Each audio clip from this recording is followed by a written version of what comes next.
Hello, friends. Welcome to yet another session of Grammar for Spoken English. And today we are going to cover a wonderful tense. But before I cover it, let me just teach you two important terms since and for. Since का मतलब होता है कोई fix time से कोई action हो रही है। जैसे मुझे कहना है कि मैं 4 बजे से क्रिकेट मैच देख रहा हूँ, तो 4 बजे 4 o'clock is the fixed time, so I can say I have been watching since 4 o'clock, right?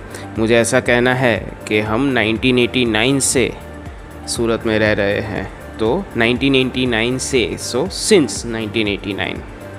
मैं बचपन से बॉर्नवीटा पी रहा हूँ। आप लोग पी रहे हैं? नहीं, पीना चाहिए। सो बचपन से, सिंस चाइल्डहुड। सो जब कोई फ़िक्स टाइम से या फिक्स इवेंट से जब मुझे ऐसा कहना है तो वहाँ पर मैं यूज़ करूँगा सिंस।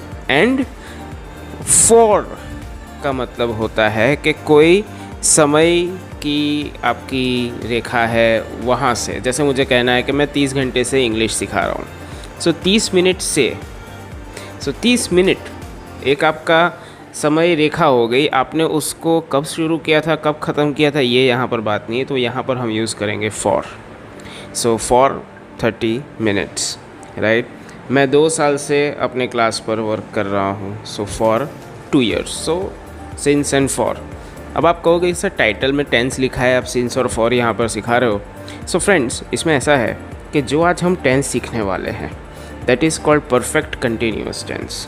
यस, प्रेजेंट टेंस में आज हम सीखेंगे परफेक्ट कंटिन्यूअस टेंस, जिसका मतलब होता है कि हम कुछ समय से कोई काम कर रहे हैं। जैसे यहाँ पे मैंने एक स्टार्टिंग में एग्जांपल लिखा है, मैं कुछ समय से खेल रहा हूँ।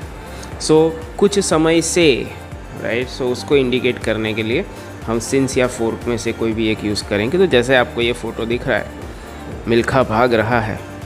सो मिल्खा पास्ट में भागना शुरू किया और अभी नाउ प्रेजेंट में भी वो भाग रहा है।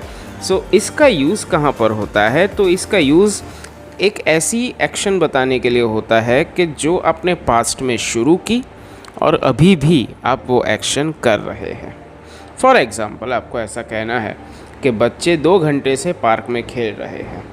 वैसे तो कोविड के अंदर ज़्यादा घुलना मिलना नहीं चाहिए, बट यहाँ पर बच्चे 2 घंटे से खेल रहे हैं। So kids have been playing in the park for 2 hours। So 2 घंटा is a time limit, right. तो यहाँ पर हमने फॉर यूज़ किया है।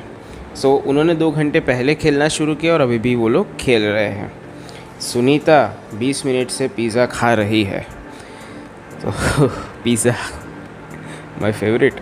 सो Sunita has been eating pizza for 20 minutes, right. So यहाँ पर कैसा है कि अगर इसका सेंटेंस फॉर्मेशन देखें तो सब्जेक्ट के बाद हैव या हैज़, फिर बीन।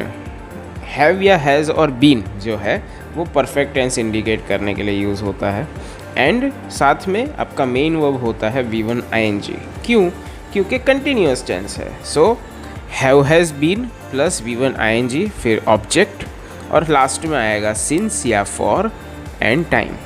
तो जैसे मुझे कहना है कि मैं 2 घंटे से क्रिकेट खेल रहा हूँ। सो आई के साथ लगेगा हैव, फिर बीन और खेलना मतलब playing. So I have been playing cricket for 2 hours, right. हम सुबह 10 बजे से डांस कर रहे हैं। सो हम मतलब we have been dancing since 10 AM। Sohan 2016 से MBBS पढ़ रहा है, तो Sohan has been studying MBBS since 2016, right. तो 2016 is the fixed year, right. Virat 2 दिन से बैटिंग कर रहा है। मैं तो चाहूँगा कि साला रोज़ बैटिंग करे, क्या बैटिंग करता है, बट फिर भी। So Virat has been batting for 2 days। So ये कैसा है सेंटेंस फॉर्मेशन? सब्जेक्ट के बाद हैव या has plus been plus verb ing, फिर ऑब्जेक्ट, फिर सिंस या फॉर और लास्ट में आएगा टाइम। अगर इसी को मुझे नेगेटिव में कहना है तो हैव या हैज़ के बाद नॉट आएगा, फिर बीन और फिर वर्ब ing। बाकी सब सेम रहता है। तो जैसे यहाँ पर है कि मैं 2 घंटे से क्रिकेट नहीं खेल रहा हूँ। So I have not been playing cricket for 2 hours, right. आपको ऐसा कहना है कि हम 10 बजे से नहीं नाच रहे हैं. So we have not been dancing since 10 AM. Sohan 2016 से MBBS नहीं कर रहा है. Sohan has not been studying MBBS since 2016. And Virat 2 दिन से बैटिंग नहीं कर रहा है. So Virat has not been batting for 2 days. Very sad. So this is about the sentence formation of present perfect continuous tense. So friends, this is wrap up on our present tense. I hope कि आपको समझ आया होगा, मज़ा आया होगा. Do look out for other videos. Link यहाँ पर मौजूद है. हमारे स्पोकन इंग्लिश के बैच में भी आप ज़रूर एंट्री लीजिए. आपको उसमें ज़रूर कुछ ना कुछ सीखने को मिलेगा.